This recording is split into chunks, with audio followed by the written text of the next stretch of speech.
This is the Budget Minded Traveler Podcast, episode 15. Welcome to the Budget Minded Traveler Podcast, your source for the tips and tactics that will inspire and equip you to travel the world. And the best part, it won't break your bank. And now, the Budget Minded Traveler herself and your host, Jackie IRL. We're so grateful to Osprey Packs for partnering with us and supporting the podcast, so please stay tuned for more about them later on. I have an opportunity for you to join me in real life for some real travel. Here's the latest Jump Adventures update.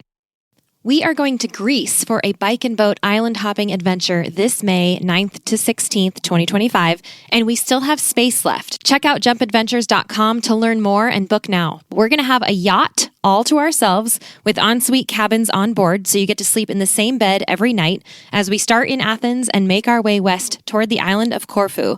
You'll have your own bike for the week, e-bike if you want one, for cycling the islands as we go, in between meals crafted by our private chef on board, and all the relaxing you want to do on the top deck under the Mediterranean sun. These bike and boat adventures are our most carefree and relaxed trips. All you have to do is say yes and show up, and there's still space. Head over to jumpadventures.com to grab your spot now, and we'll see you there. Hey, everybody. Welcome to the Budget Minded Traveler Podcast. This is episode 15. Special welcome to you. If you have not listened to this podcast before, you are in for a treat today. This is actually the longest one that I have recorded yet. And that is because the interview was just that good and actually that full of information to help you book a round-the-world ticket with airline miles. That is going to be the subject of today's podcast. And we actually have a guest coming on to share all of this information with us because I have yet to do this, although I must say I am completely inspired to do this after having talked with Dave for so long. So Dave Danzeiser is our guest today, and Dave is the founder of The Quest for Awesome, which is his blog, and his mission there is to connect with people striving to pursue their own vision of excellence through whatever it is that they are doing, which I think is kind of cool in itself. And his deal with this is that he was actually doing his master's thesis and needed to create for himself a deadline. You're going to hear about this in the interview, but it just wasn't getting done. And so he thought, well, gee, I'm just going to go travel around the world and I'm going to do this, at this certain time. And therefore my thesis has to be done by then. And so he set up this goal for himself with an idea to finish his thesis. And then it kind of rolled from there. And he decided he was going to travel around the world with a round the world ticket. That's what they're called. And that he would earn enough miles, airline miles, to pay for the ticket. And so what he did was he ended up booking a 15 flight, 45,000 mile, 12-month ticket for under $1,100. And this episode is going to be all about basically how he did that, because he did it without even flying. So he earned all of these miles by incorporating these travel hacks into his daily life so that he could attain his goal pretty much. So that being said, there is a lot that we cover in this episode, a lot of notes, a lot of tools. You can almost hear me just taking notes throughout the whole thing. And it's a lot to take in, so just bear with us. I know this is going to be a new subject for a lot of you, as it was for me pretty much. I've never tried to book a round the world ticket before, so there's a lot to learn, that's for sure. But that being said, I do have all of the resources, any links, any tools that are mentioned in this interview. They're all on the show notes page already. So you can either follow along or check it out later, thebudgetmindedtraveler.com/15 for this episode. You can find all the notes there, plus how to contact Dave, because he is going to be a great resource for anybody who wants to get in touch with him. And you should definitely check out his blog anyway, The Quest for Awesome. So here we go with Dave Danzeiser from thequestforawesome.com. All right. I'm really excited to introduce you guys to Dave Danzeiser from thequestforawesome.com, which I think is awesome in itself. So Dave, welcome to the Budget Minded Traveler podcast. How are you today? I'm good. How are you doing? I am great. Thank you so much. So I've already given a little bit of an introduction to my listeners about you, but why don't you go ahead and tell us a little bit about yourself? Okay. So, Jackie said my name's Dave, and I started the blog, The Quest for Awesome. And a little bit about me, I'm 28. I'm living in New Mexico. I'm originally from New Mexico, but I went to school out in California at Cal Poly, San Luis Obispo. And during my education there, I started to get my master's degree in biomedical engineering, and that turned out to be a huge process, and it took a lot of effort and a lot of motivation to get it done. And in that time, I decided to start planning a trip to kind of help with the motivation. And that trip kind of spiraled into a trip I took. I left September of 2012, and it was a trip around the world. I hit 23 countries, and I pretty much lived out of a 26-liter backpack for the entire trip. That's an amazing feat in itself.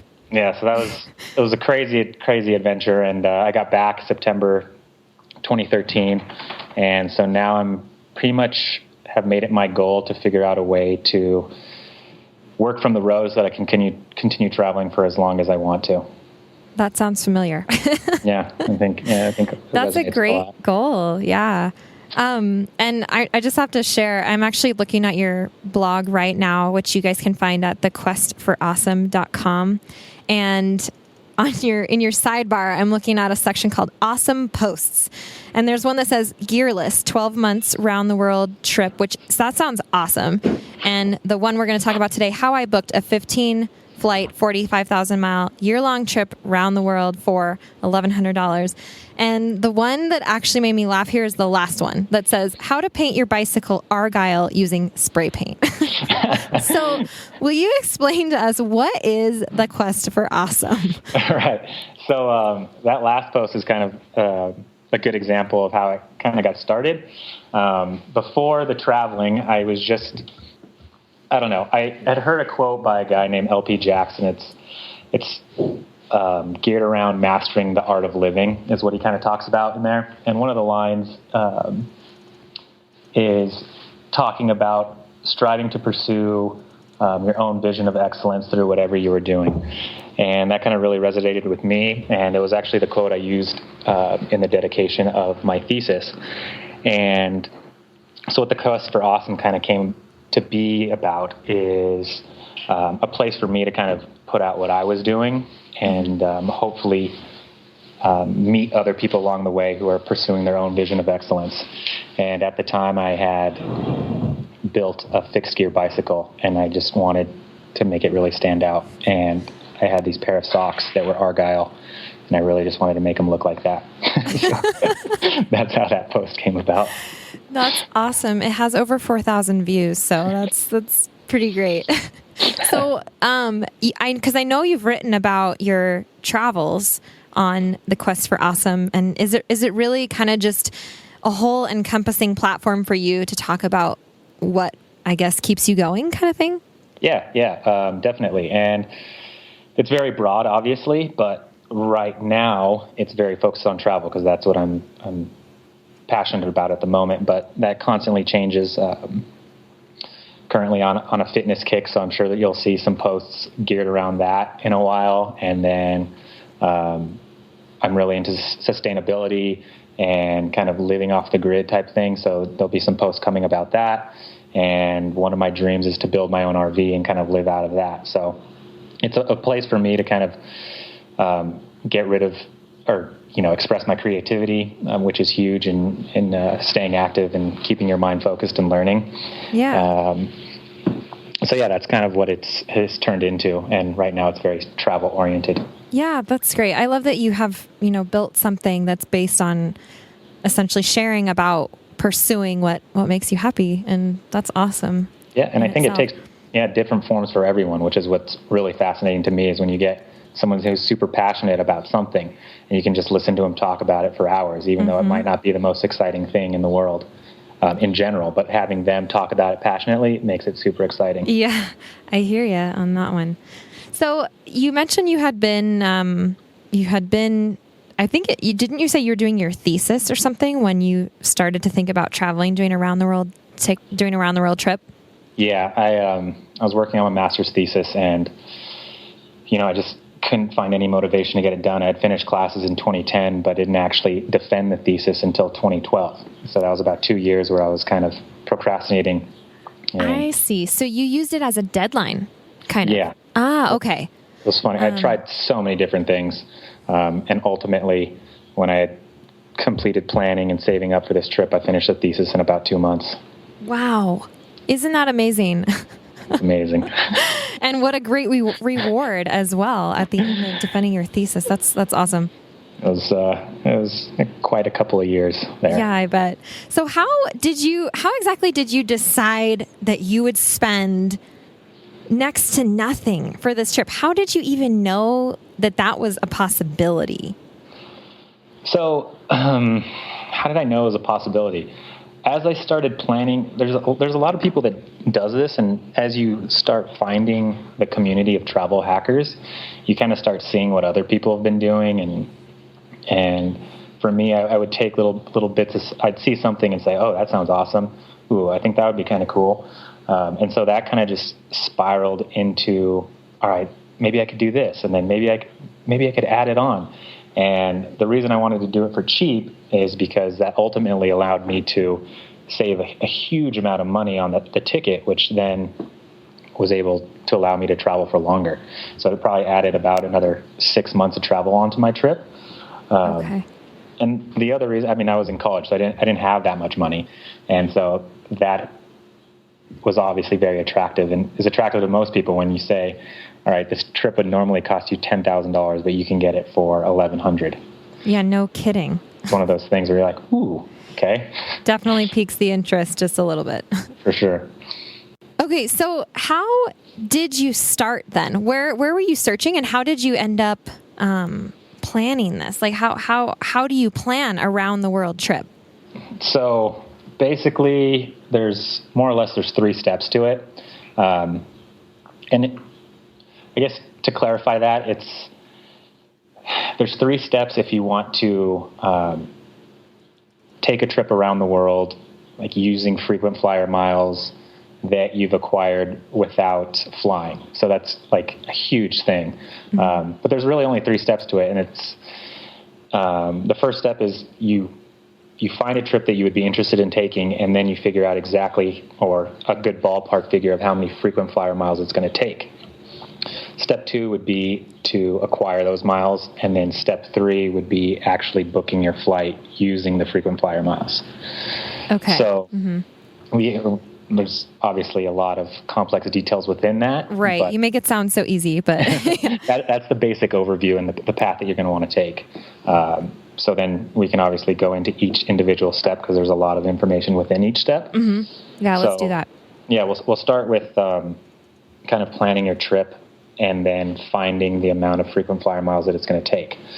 So I detailed this on my blog, and Jackie kind of talked about that at the beginning.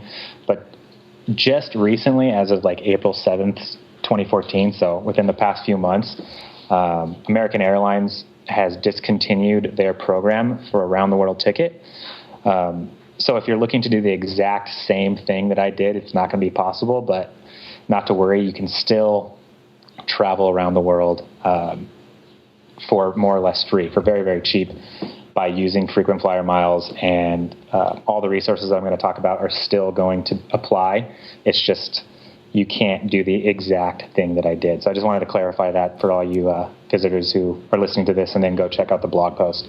Right, because, we'll have the link, definitely. I'll have the link to this blog post on the show notes page. So it is good that we put that right up front. And it's basically, what you mean by exact is just you can't do it exactly through American Airlines, right? Right. So what American Airlines offered was, it was called a round the world ticket. And so what you would do is you'd buy this one ticket that had about 15 flights within that ticket, and that ticket took you around the world. So you can no longer buy a round the world ticket in its entirety like that through American Airlines. You could still, but you can still, there's so many millions of options that you can still do. Like you could piece together your own round the world trip through American Airlines flights and their partners, and that would still work. You just can't buy a round the world ticket. Okay. Okay. Hopefully I made that clear. Yeah, kind of. But, and I think that as we get into the tools and things, that will make more sense for people who really aren't familiar with round the world tickets, because I think this is probably a new subject to some of my listeners out there. So yeah, so I invite you to ask any questions along the way, and if any of your readers have questions, they can contact me as well. But great, yeah, and we can always keep a conversation going in the comments because on the show notes page as well. So that's a good resource. Perfect. So so the first kind of set of major tools that you want to be aware of are called they're called alliance route maps. And so what an alliance is it's like the overarching umbrella of airlines. So there's basically two huge alliances. There's One World Alliance, which has American Airlines, Qantas, British Airways, and a bunch of other ones. And then there's Star Alliance, which has United, Air New Zealand, and Air China. And a whole bunch of other ones. Right. But basically, when you're planning out these trips, you kind of want to stick with one alliance, because within the alliance, you can use, so for instance, I can use American Airlines points to purchase Qantas flights because they're a part of the same alliance. But I couldn't use American Airlines points to purchase an Air New Zealand flight because they're not part of the same alliance. Right. So as you're planning these, keep that in mind, that you want something within the same alliance, more or less. So each alliance has their own route planner and route map, and these maps will kind of show you exactly where you can fly with their partners and where they go. So using these, you can kind of start planning out a trip that you'd be interested in. That's kind of like the approach where you just go at it and you just kind of figure it out. There's also Boots and All. They just put out a great post. It's called 5 Trip Ideas to Inspire Your Planning. And they kind of give 5 pre-made itineraries. And they kind of categorize them for, like, if you're really into history, you should do this. If you're really into getting off the beaten path, you might want to try this itinerary. That's awesome. And those are all around the world itineraries? Yeah. So, and when I say around the world, I mean, it's taking you fully around the world. Okay. That's all I mean by that. Mm-hmm. But they'll give you kind of ideas of destinations as you're planning your trip. The other thing that you need to be aware of is, while you're planning these things, is visas and immunizations. So, like for me, I planned my trip in such a way that every country that I went to, I either didn't need a visa or I could get it upon arrival. And that was important to me, so I didn't have to deal with it. And I think you had mentioned on an earlier podcast, Brazil needs a visa. And so, like, for instance, I wanted to go to Brazil, but as soon as I found out the visa process, I took that off my list. Yeah. I mean, I can only imagine going through that process is kind of grueling just for one country. I can't imagine adding, multiple countries where you need a visa for all these different, that's a lot of paperwork right at the beginning that is really daunting, I think. Exactly. And if you're traveling for a long period of time, it's really hard to fit that in if you need to go visit an office or something like that. So I just didn't want to worry about it, so I didn't deal with it. Okay, so that's a really good tip, is to look into visa and immunizations. Right. Mm-hmm. So this is all. And then after that, after you've kind of figured out more or less where you want to go on this trip, you would want to find out kind of the total distance and flight miles that you need. So a good resource for this is Mileage Monkey. And what it allows you to do is you plug in the airport codes of where you're going, and it'll tell you how long the flight is in miles. So, for instance, between like LAX and Sydney is about 7,500 miles. And what you use that number for is you can then use that number to figure out how many frequent flyer miles you need. Wow. Okay. So that's how the airlines kind of break it down for you is, all right, if you're going on a flight that's 7,500 flight miles, this is how many points you need. So that's kind of a number that you need to find out. Another resource for that is called World Airport Codes. That's world-airport-codes.com. And that you just put in the airport and it'll give you that 3-letter code. That's pretty huge when you're planning these things out. Okay. So after you have figured out the total distance in your flights, and after you figured out all the airport codes, you can then use all this information in the airline reward charts. And so each airline has a different reward chart for how many frequent flyer miles you're going to need for different trips. So, the major ones you're going to use, for instance, if you're using One World, is just you're going to be using the American Airlines reward chart, the Qantas Air chart, and the British Airways chart. And you can find those basically just by Googling Qantas reward chart or American Airlines reward chart. So real quick, Mileage Monkey tells you how many miles each leg is. And so you take down notes, keep track of how many miles each leg is, and then you need to take that into the airline rewards chart so that the airline can tell you how many miles you need for that. Is that what you're saying? Yes, more or less. So for instance, the first couple legs of my flight, I went from Los Angeles to Sydney, Sydney to New Zealand, and then New Zealand over to Perth. And so for each particular leg, I went into Mileage Monkey and found out how many miles it was. Mm-hmm.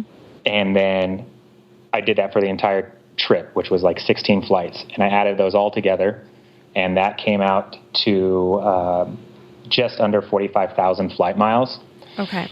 So then what I did after I had the total flight miles is I went into the American Airlines reward chart and saw that for that long of a trip, I would need 160,000 American Airline frequent flyer miles. Okay. This is totally making sense to me now. Okay. Yeah. So that's more or less the process is you want to figure out how many frequent flyer miles you need. And to find out that number, you need to know how many miles you're going to be flying on the airplane, because that's how the airlines categorize how much to charge you in reward points. Okay. Did we skip the itinerary builder, or did you somehow mention that? Because I'm just seeing it on your blog post here, and I know that was a big part of your planning. Right. So that was the... was that the route map? The route map, yeah. Okay. Itinerary builder is route map. Okay.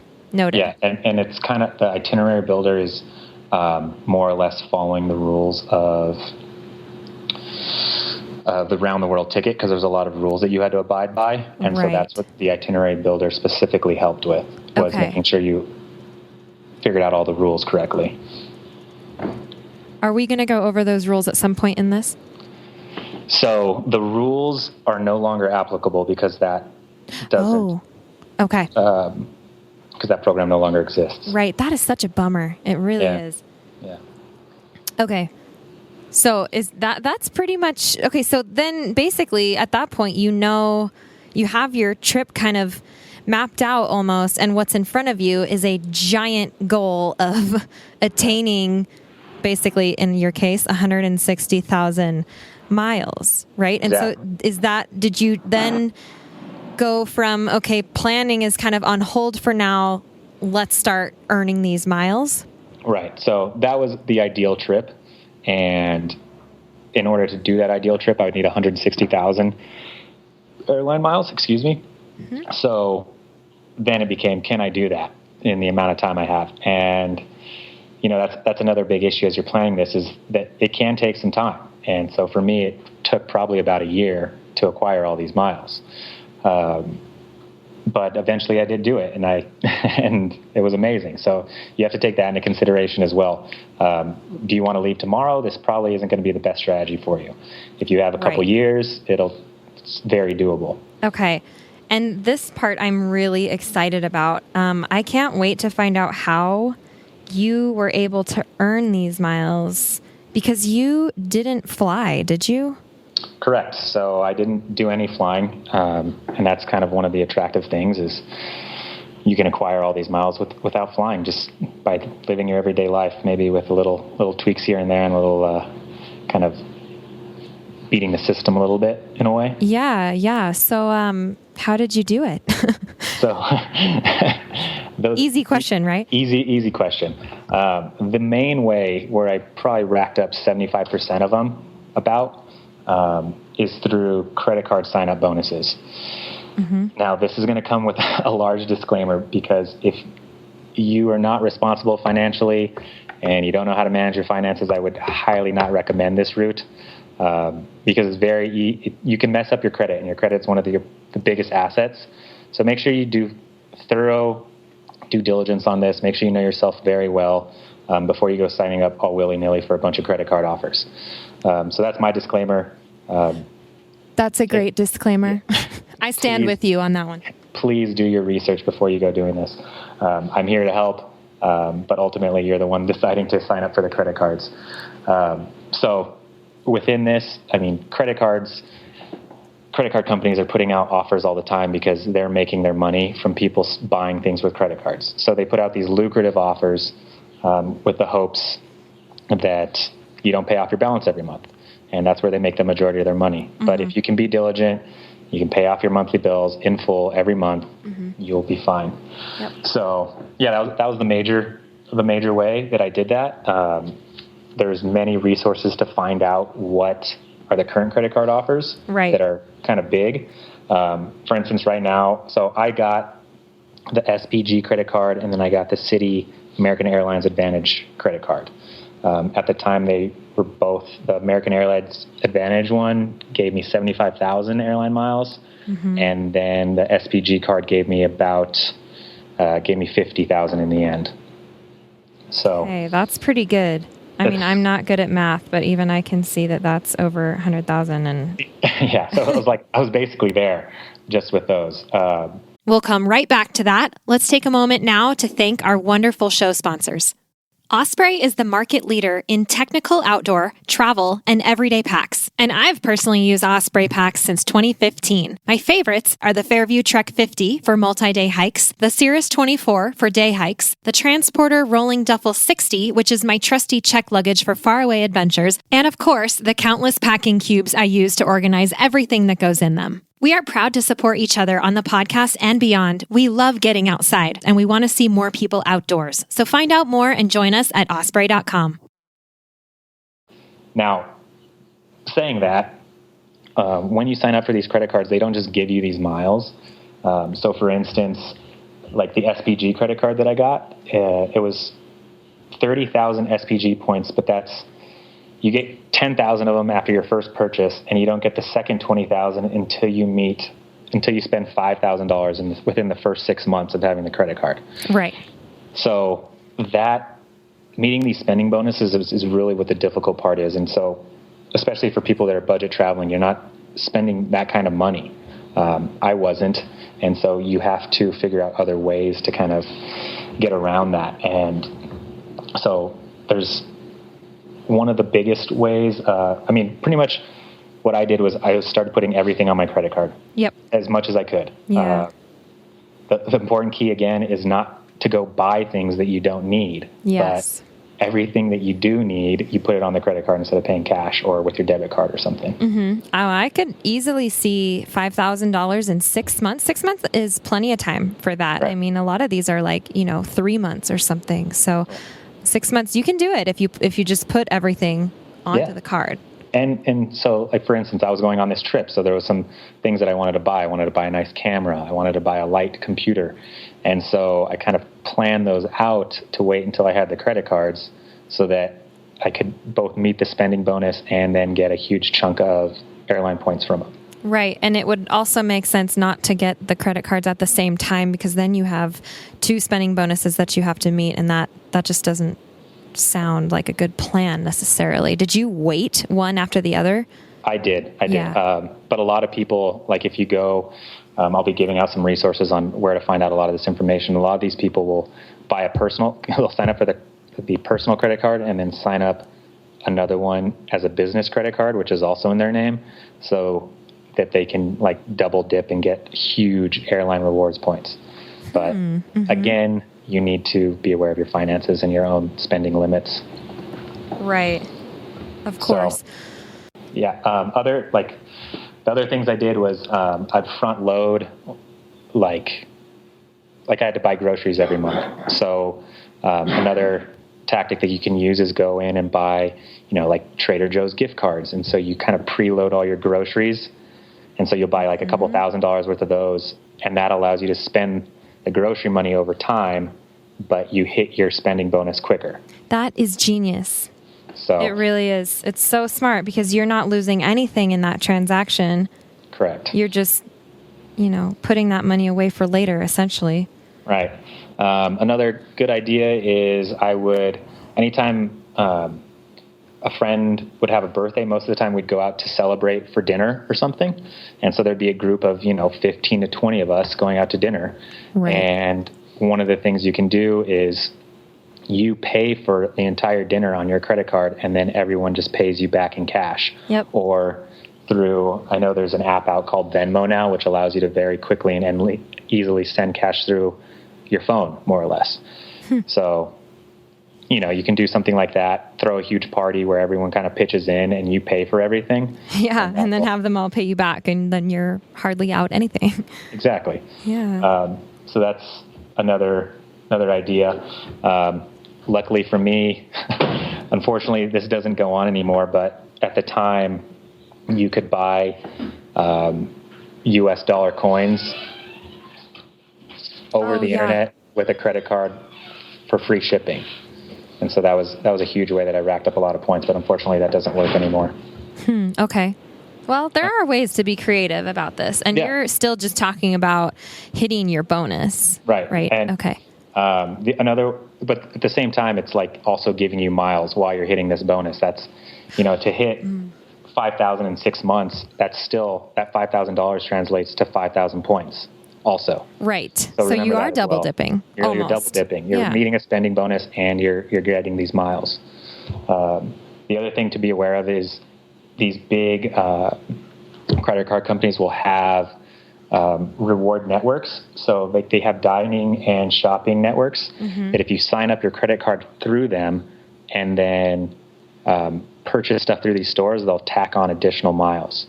Right. So like, for instance, when I was buying my computer, I bought a Sony laptop and I bought it through the shopping network on the Sony website. And so instead of only getting 1 mile per dollar spent, because I bought it through the network, it was $4 4 miles per dollar.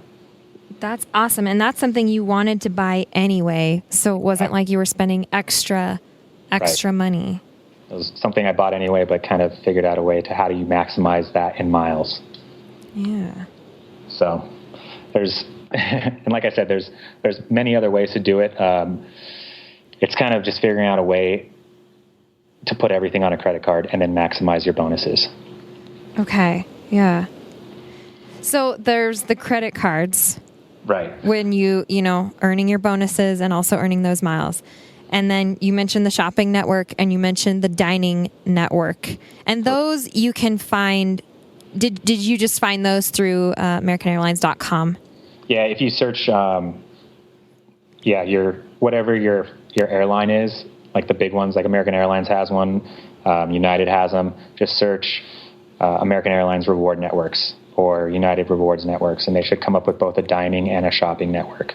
And I don't know if this is true for what you did, but I know in United, because I am part of Star Alliance, their dining network is not restrictive, if that's the word I'm looking for, just to the United credit cards. You can sign up any credit card that you have, and they of course they encourage you to sign up all of your credit cards, because then it doesn't matter which one you use that night, you still get the miles for it. I don't know if it works that way for American. Did you notice that?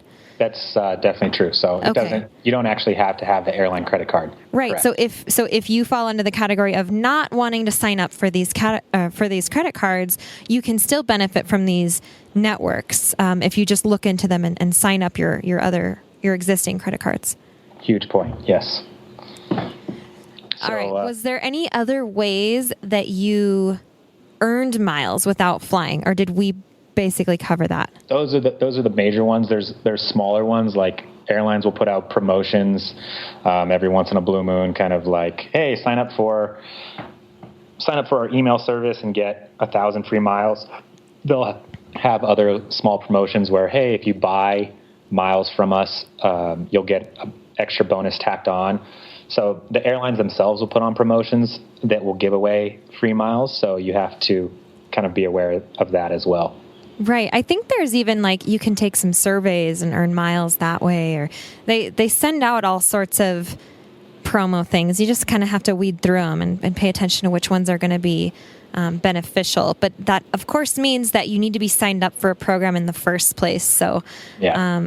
And I have a resource on my website that I'll put on the show notes page about choosing an airline miles program, because you got to be part of a program.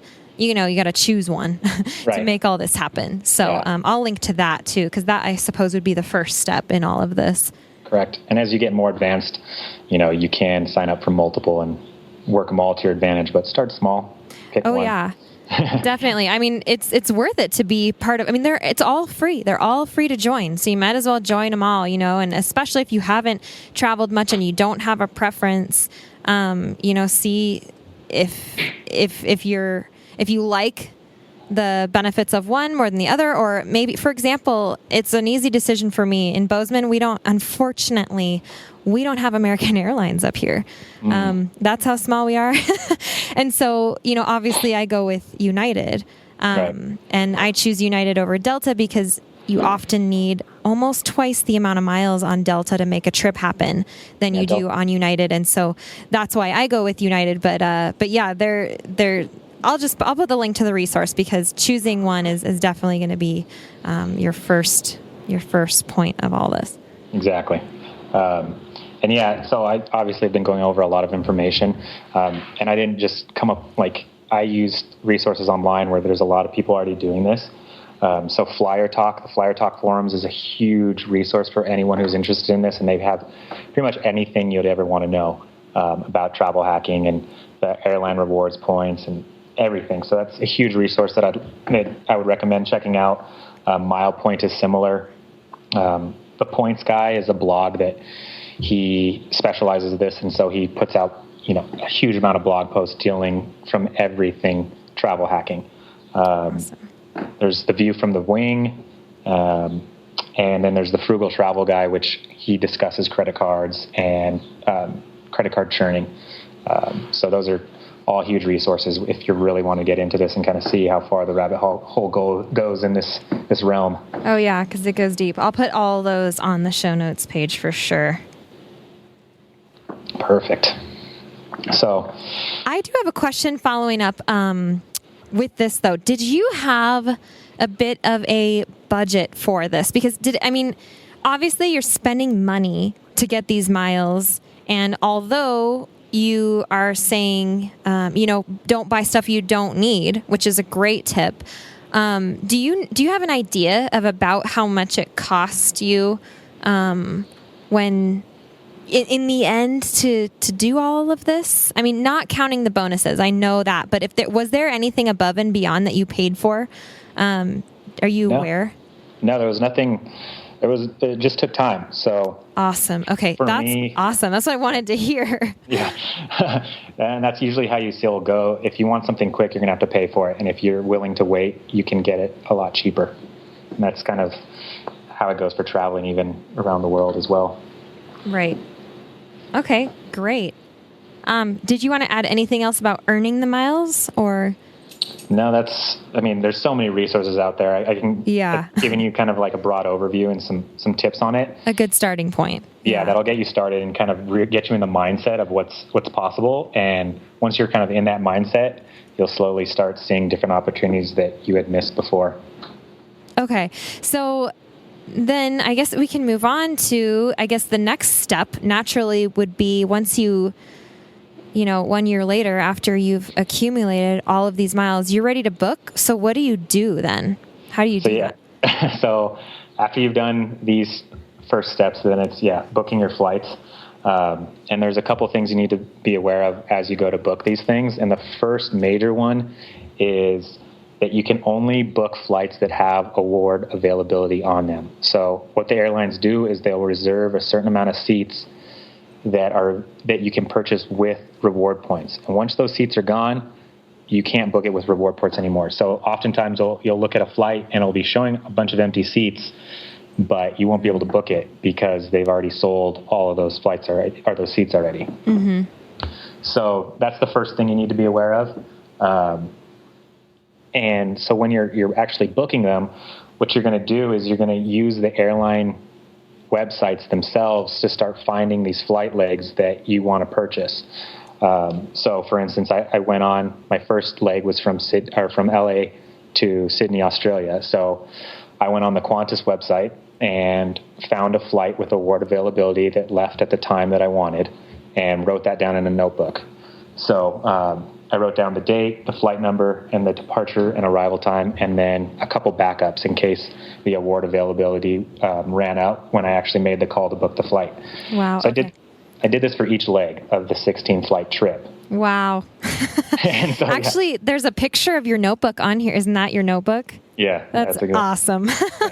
So, you guys need to check this out on his website. So and so you end up with this huge long list of flights. I highlighted which one I was actually going to book, and then everything else was kind of the backups. And then it was all about making the call and sitting down and booking it. Which at the time doing this, I was, like I said earlier, what I did specifically you won't be able to do anymore. But I needed to book a round the world ticket with rewards points through American Airlines. So that's a very, very specific person that you're trying to get a hold of. And so I got the runaround multiple times I was at the place where you booked with their airline points, but it wasn't the round the world ticket spot. So like they had to keep rerouting me. And so I spent a lot of time starting to give my itinerary and then just stopping me like, whoa, you're not at the right desk. And they would have to forward me. So I spent a lot of time jumping around from person to person. Okay, noted. Yeah. Yeah. So, and on the same vein, you'll start getting people who will tell you that what you're trying to do isn't possible and they don't do it.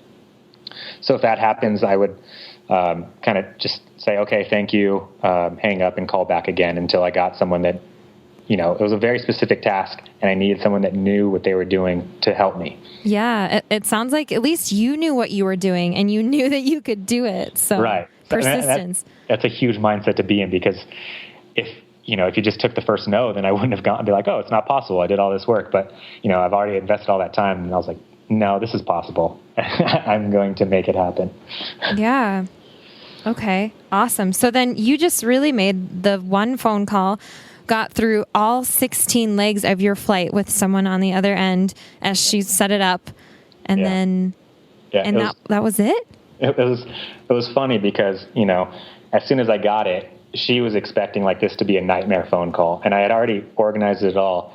And she was like kind of spouting off the rules as we're going. And I was like, no, I got it. And so I was like, flight 1. And she's like, all right, well, let me check the award availability. And so it was funny because it's like she started out really kind of snarky and like sarcastic. And then as we started going through my itinerary and every flight number I gave her like worked perfectly, it was like, you're like the ideal client. It's amazing. And so she's like, oh, okay. Oh, yeah, that works. Okay, you're booked. Oh, so if you want to get anywhere, do your research. Yeah.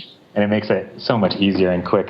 So to answer your question at the end, she was like, okay, you're booked and let me get your total. And, I'd been waiting a year to see how much this was going to cost. And she's like, $1,100 about. And so I was like, yes, Yeah. Did that surprise you, or did you know? I mean, it's one thing to use the tools like you did, come up with the amount of miles, but did you have any fear that actually wasn't going to be right? Like, how much did you think this was going to cost? Right. So I had budgeted $2,000 for it, and which is so low. It's low, but it's also, what am I trying to say? Yeah, $2,000 is low, but at the same time, if it was more than that, it would have been like, oh man, what happened? Like it should have been less than that. Okay. Right. And that was the thing, is there's no real way to know what it's going to be. Okay. And, for instance, one example that could have really thrown a kink in my plan is anytime you fly British Airways and you purchase the ticket with airline miles, they will charge you a fuel surcharge fee. And no other airline does that, to my knowledge. So I tried to eliminate as many British Airways flights as possible, but I had a huge one from Johannesburg up to London. And so that was like the wild card. And so I was like, I wonder how much they're going to tack on for that fuel. And, if I had somehow eliminated that, my ticket probably would have been cut in half. Wow.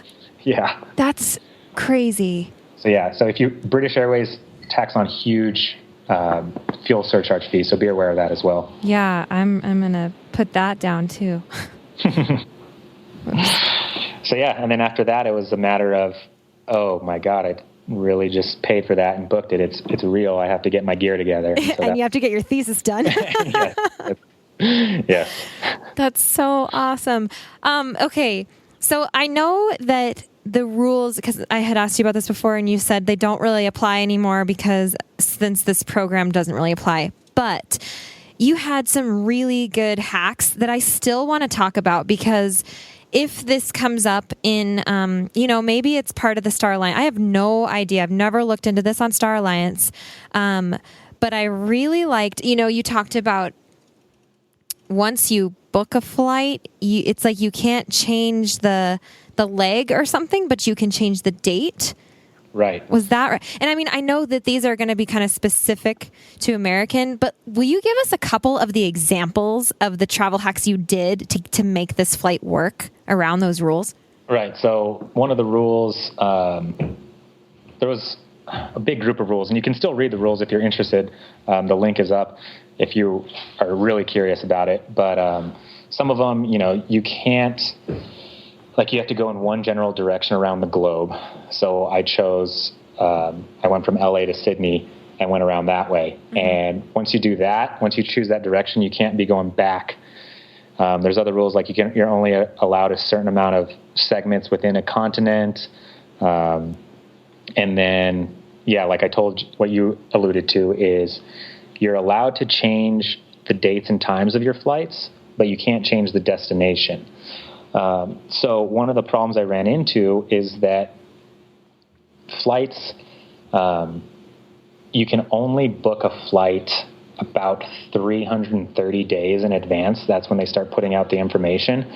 And since I was planning a trip that was a year long, I was booking flights after that. So right. My last 3 legs of my trip, when I was in South America, those flights, that flight data hadn't been released yet. So what I did is I booked basically the last 3 flights within a week of each other. And then as the flights became available, I called up American Airlines and changed the dates so that it would be, so it would work with my itinerary for the full year. I think that's genius. I love that loophole that you found. And one of the other rules is you have to be done within a year. So the around the world ticket was only valid for a year. So the other kind of loophole I used is you're allowed one open jaw, and an open jaw is you fly into one city and leave out of the other. So in my initial planning, one of my plans was I would fly into Greece, do a Euro trip, and then fly out of Spain. Yeah. And so that would be an open jaw. And since I wanted to travel for a year, and it's a year from when you book it. That was another rule. It's a year from when you book your ticket. Ooh, so I waited as long as possible. I waited till August to book my flight. So that meant my last flight had to be August of 2013. That is so risky because you risk all of those award flights disappearing that you've just researched so hard for. But I guess it worked out for you. That's why you need a lot of backups. Yeah. Good point. Okay. All right. So August, Yeah, so then the other tip I used is my last flight was into Peru August 1st, and then I used my open jaw at the end of my trip. So then I said, okay, well, I'll use my open jaw at the end, so I'm responsible for getting myself back to the U.S., and that allowed me to travel for an extra month. Okay, so then does that mean that your last flight actually was to Peru? And Right. so did you buy obviously you bought a ticket home from South America somewhere, right? Correct. Okay. And that was probably just as expensive as your round the world ticket. yeah, it was like $800. Oh man, it hurts. It hurts. But what you're kind of bringing up now is like another huge point of, within this round the world ticket, I was also buying flights within it. So I kind of called my ticket that I pre-purchased before leaving, like a skeleton. And then within that, I was able to buy other flights to go and see other countries. Okay. Yeah. Like, did you use Ryanair and like the smaller airlines to get around a little bit? Okay. Exactly. And, I often get asked like, well, like there's advantages and disadvantages to purchasing your flight in advance, your trip in advance. Cause, a lot of people like that whole, I'll just kind of go where I feel. And, I had that discussion with myself, like, is this a good idea? Should I just buy flights as I go? And ultimately, kind of glad I did it this way, but there's multiple reasons for that, and we can get into that if you'd like. But I think that's a huge thing to kind of think about too as you're planning your trips. Definitely, because that makes you then accountable for those flights. I mean, does it work that if you miss one, does it screw up the rest of your itinerary? I believe so. Maybe that's a rule specific that doesn't even apply anymore. But because that works on normal flights. If you don't check in to your first leg or whatever, then they're assuming you're not there for your second leg. Yeah. And so that is an issue, just because then you're not blowing with the breeze. Like going wherever you want to go. You definitely have a planned out trip for a year, but you did that for $1,100, and that. You can't really, you just don't do that. And so that just seems, totally worth it. Yeah. It's just a different way to do it. Yeah. And it has its advantages and disadvantages. One of the advantages of it is that I didn't have to work it into my budget anymore. Like, it was paid for. Right. I didn't have to worry about like, am I going to have enough money to make it home? Or am I going to have enough money to make it across to South America? Like, it was already paid for, so I didn't have to worry about that in my budget or like spending too much money while I was traveling. Right. And on that note, do you know how much that whole trip cost you? You do, right? Yeah. I have the exact number on my blog, but it was about $22,000 that includes all the flights, all the accommodation, all the food, all the entertainment, all the tours, everything. Except for it doesn't include my gear, which kind of is a variable between different people, so I didn't want to add that in. But okay, right. Yeah. So about $22,000 for the whole 12 months of traveling. Yeah. Wow. Which is about $60 a day, which was cheaper than I was living in California at the time. Yeah, I mean, when you put it that way, sometimes that might sound like a lot, but if you compare it to what you're actually spending as you live in the United States, you're spending more than that. Yeah. So, yeah. It's a huge number up front, but you can kind of see. Right. Yep. And you don't have those expenses back home because obviously you're not paying rent. That's all you're spending is what you're spending when you're abroad. So. Exactly. Yeah, that's awesome. This has been amazing. Really, really great tips and tools and tricks and loopholes and all sorts of stuff. It's a mountain of information, so it's... Yeah, but I challenge anyone out there to do this. Yeah, I'm talking to myself. It's kind of nice. Seriously, miles, that's something that I just haven't gotten into enough, and I think that it's one of those things that I bet a lot of people look at as an entire realm that takes a lot of study, and you have to know the ins and outs. And, I'm just kind of speaking for myself here, but I also see it's so possible to do, and you can rack up miles. You can have these flights for, just the taxes, and man, it's awesome. Like, it has to be implemented. Yeah. The way I look at it is like anything worth doing is going to take some time, and you're going to have to learn about it. And you're going to have to study it, and it's going to, you're going to have to put in the work, but in the end, what you get out of it is something that's extremely worth it. And I think that's all part of, the cliche thing. It's all part of the journey and not the destination, but it was awesome, Yeah. Yeah. And look at you. You learned so much. Now you're on this podcast sharing with everybody else. And that's great. Yeah. I am so glad you came on to talk with us about this. No problem. I love talking about it. Yeah. So, where are you headed next? Do you have anything next on your itinerary? Your calendar? Basically, my goal when I got back was to figure out a way to work from the road. And I've just about done that, actually. And I should know within probably next month how feasible it is. But I'm thinking it's pretty feasible. And once that is complete and I can work anywhere where there's an internet connection, the next goal is to build out my own RV. Yeah. And then I'll be traveling the U.S., Canada, and Mexico. Oh, that's great. As I left, I realized how little of my own country I'd seen. I don't think I've maybe been to one national park. And so there's so much here that I haven't seen yet. Yeah. Isn't that funny how that kind of creeps up on you? Yeah. We have a big country, and this is a big country. So there's a lot to see here, too. Mm-hmm. And people often get caught up with seeing the world, but, there's a lot to see here as well. And yeah. Well, great. So I already mentioned your blog. Is that where people should go to find you if they have questions for you?